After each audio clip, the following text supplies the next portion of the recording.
Sir ಯಾರೋ ಬೆಟ್ಟಕ್ಕೆ ಹೋಗ್ತಾ ಇದಾರೆ, ಹಿಂಗ ಆಕ್ಸಿಡೆಂಟ್ ಆಗಿದೆ ನಿಮ್ ಹುಡುಗಿಗೆ ಅಂತ ಯಾರೋ ಫೋನ್ ಮಾಡಿದ್ರು ಸರ್. ಸಡನ್ ಆಗಿ ಫೋನ್ ಮಾಡಿ ಕೇಳಿದಾಗ ಹಿಂಗ ಆಕ್ಸಿಡೆಂಟ್ ಆಗಿದೆ, ನರಸೀಪುರದಲ್ಲಿ ಇದ್ದೆ.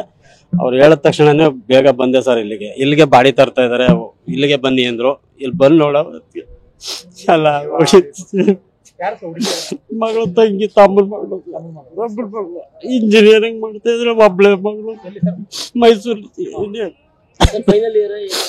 Second year sir. ಈಗ ಸೆಕೆಂಡ್ ಇಯರ್ ಬೆಟ್ಟಕ್ಕೆ ಹೋಗ್ತಿದ್ರಂತೆ, ಅದು ಗೊತ್ತಿಲ್ಲ ಸರ್. ಎಲ್ಲಿ ಹೋಗಿ ಯಾವಾಗ ಹೊರಟಿದ್ರು ಅಂತಲೂ ಫೋನ್ ಮಾಡ್ಲಿಲ್ಲ. ಅವನು ನಮ್ಗೆ ಬರ್ತಾ ಇದಾರೆ ಅಂತಲೂ ಫೋನ್ ಮಾಡಿಲ್ಲ. ನಮ್ಗೆ ಬೇರೆಯವ್ರು ಅಂದಾಗಲೇ ಗೊತ್ತಾಗಿದ್ದು ಇಲ್ಲಿಗೆ ಹೀಗಾಗಿದೆ ಅಂತ. ಇಲ್ಲ ಸರ್, ಮನೇಲಿ ಹಾಲ್ನಳ್ಳಿಲಿ ಮನೆ ಮಾಡ್ಕೊಂಡಿದ್ದಾರೆ ಸರ್. ಗಂಡ ಹೆಂಡತಿ ಮಗಳು 3 ಜನ ಅಲ್ಲೇನೆ. ಗೊತ್ತಿಲ್ಲ ಸರ್, ಅವ್ರು ಯಾರು ಅಂತ ನಂಗೆ ಗೊತ್ತಿಲ್ಲ. ಒಟ್ಟಿನಲ್ಲಿ ಅವಳು ಇವೆಲ್ಲ ಒಟ್ಟಿನಲ್ಲಿ ಫ್ರೆಂಡ್ ಹೋಗ್ತೀನಿ. ಒಂದು ಕ್ಲಾಸ್ಮೇಟ್ ಸರ್ ಅಷ್ಟೇ, ಅಷ್ಟು ಗೊತ್ತು. ಶ್ರೀಲಕ್ಷ್ಮಿ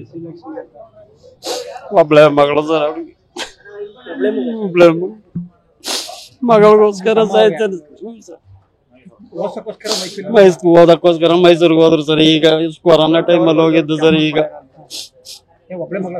ಒಬ್ಳೆ ಮಗಳು ಸರ್, ನನಗೂ ಒಬ್ಳೆ ಮಗಳು, ಅವನಿಗೂ ಒಬ್ಳೆ ಮಗಳು.